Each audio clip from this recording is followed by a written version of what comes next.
real individuals. These are real that existed, people.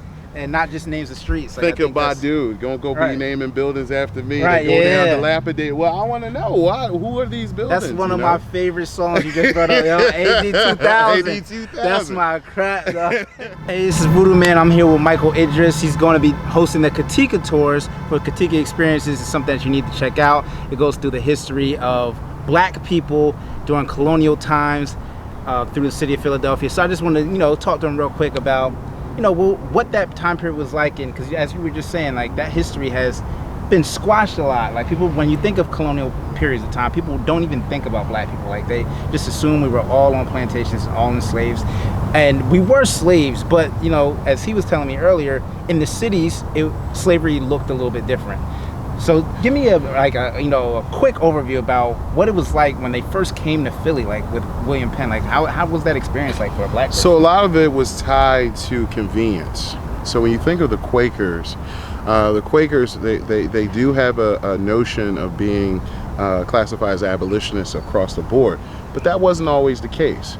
There had to be different people. One of them being a gentleman named Pastorius, who trained the Quakers, who basically scolded them and said, we don't practice this religion with the enslavement of the people on a regular basis. We don't do this in Germany. Why are you doing this here? And the reason they were doing this was, as they settled here in the early 1680s, they needed to clear some of the space, and they weren't going to do the work. So one of the ways that they wanted to do that was to bring enslaved people in. So by 1684, you start seeing the first connections between the Western Europeans and Africans here in the Commonwealth of Pennsylvania, what will become the Commonwealth of Pennsylvania. So yeah, that's just some of the aspects of it. Yeah, when you think about, like, especially Northeast, you don't think about black people helping to build that from that early on. You think that we kind of came into these institutions, in bondage, and were just thrown into like what was already a city. But apparently we helped build these cities. So you're going to be doing like a tour talking about what the black experience was like through a certain time period. Where did your interest in history come from? Honestly, as a Philadelphian, I would classify myself as a first-generation Philadelphian.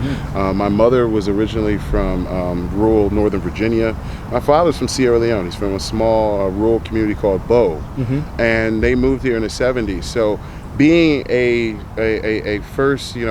firstborn here in Philadelphia, I took a responsibility to know my city. And I think that's one thing that a lot of us, especially African Americans, we need to take ownership. We live in these spaces. People have had multiple generations here in these cities. And it's not just something that the more affluent can lay claim. You don't have to own a lot of property here in Philadelphia to consider yourself a Philadelphian. And that should be a badge of pride.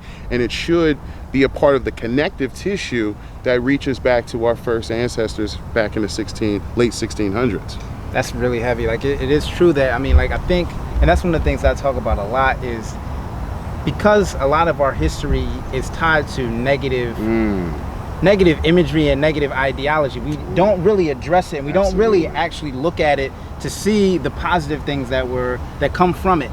You were telling me about pepper pot soup and how that connected to the city, and some of the things that because even though we were in bondage and even though we were in hard times, we still built communities. And I think my main goal is to try to help us build more community now and build start bringing more unity now.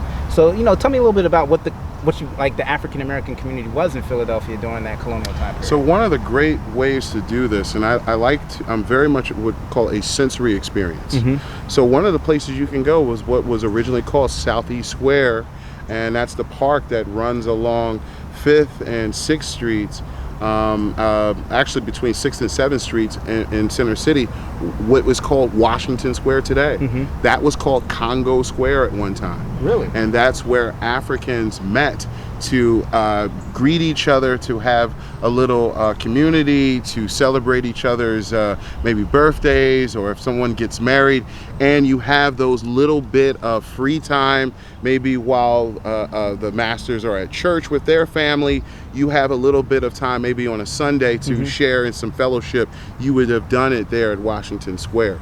So we look at those spaces today and we see the affluent buildings and and all the things of modern America, Right. but we don't understand that we are connected, and in fact we are laid to rest there. There are many people, that was what's called a stranger's grave or potter's grave. We didn't have set spaces here in the city to bury our departed, so they bury them in potter's graves inside Washington Square Park. See, that's great information. It's really interesting. I mean, I worked at the.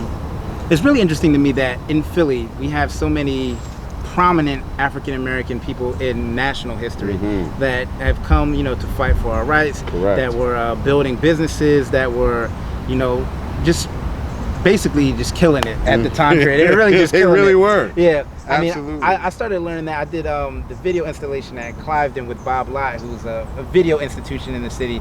But I wanted to know, why do you think that this city was breeding like that special mindset of black It's a person? great question, and one of the reasons has to do with our location geographically. You think about us, one of the reasons why we got our nickname, the Keystone State. Keystone holds up 2 arches. And if you look at our location geographically along the eastern seaboard, you have the New England Arch and you have the Southern Arch. And what's there is Pennsylvania right there in the mid-Atlantic as the keystone to kind of hold everything together.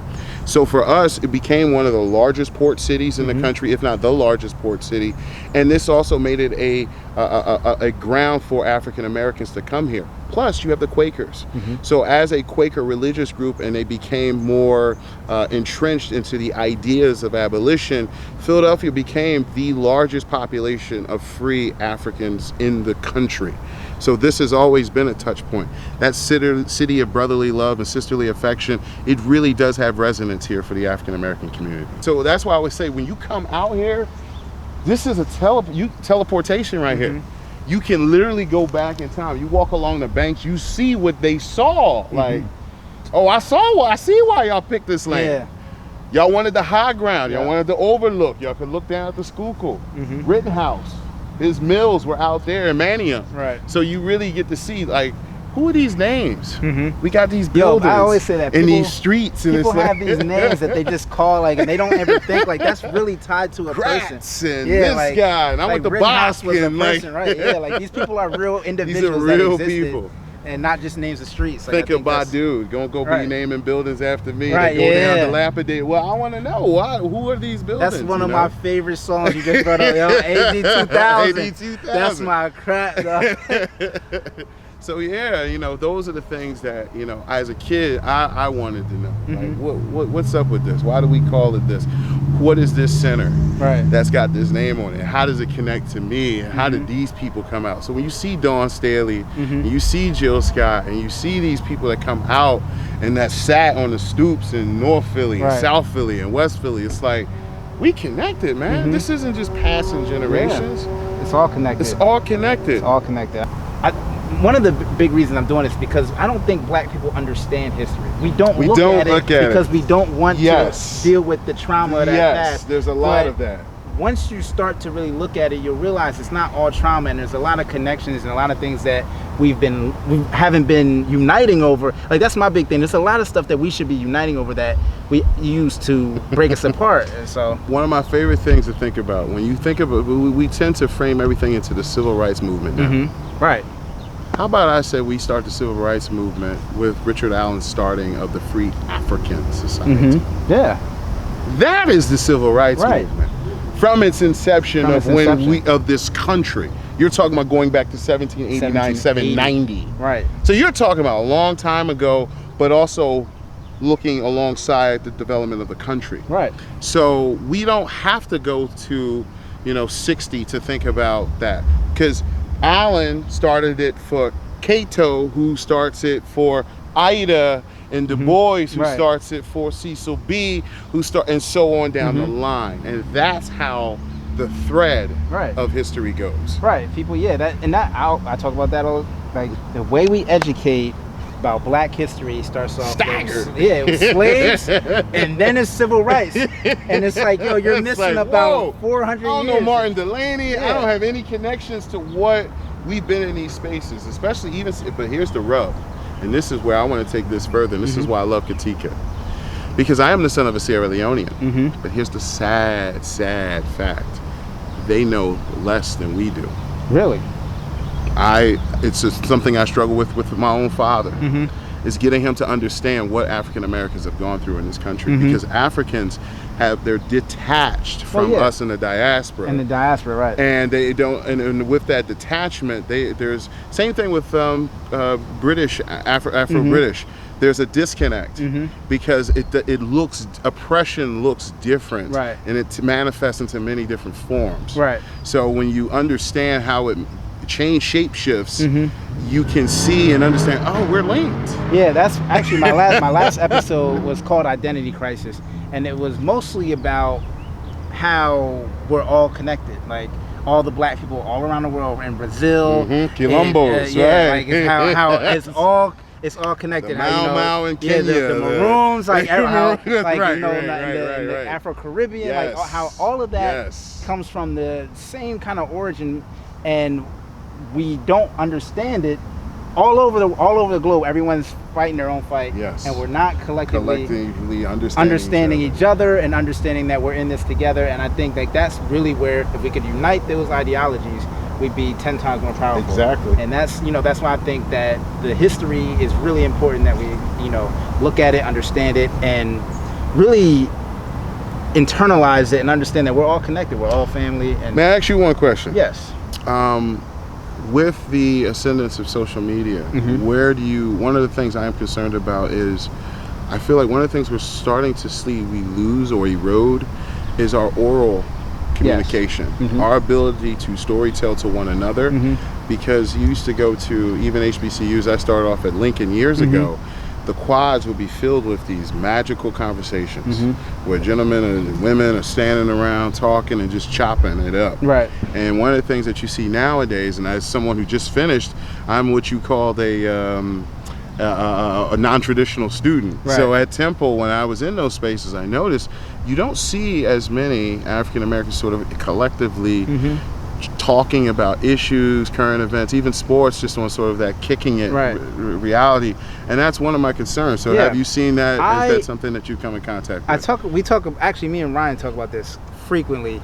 I think communication has shifted forever. I think social media, I don't think it's going to die though. I just think it changed. I think like now, like we're recording this conversation. So this will live forever, and it'll be pushed out to way more people than just between us. Right. So people a lot of times they're finding their own communities within their phone, which looks really strange to us. Yeah. But it doesn't mean that they don't have a community. It doesn't mean they're not communicating. I just think communication looks a lot different, and it will continue to look different, because I also think there's going to be a balance back towards, because it's social, like it's so new. Yes. It's so new that we don't know what the long-term effects are. We don't know how it's affecting people. And I think like, with the really young kids, like because they're growing up with it, like they're actually finding a better balance of, all right, I can't do this all the time.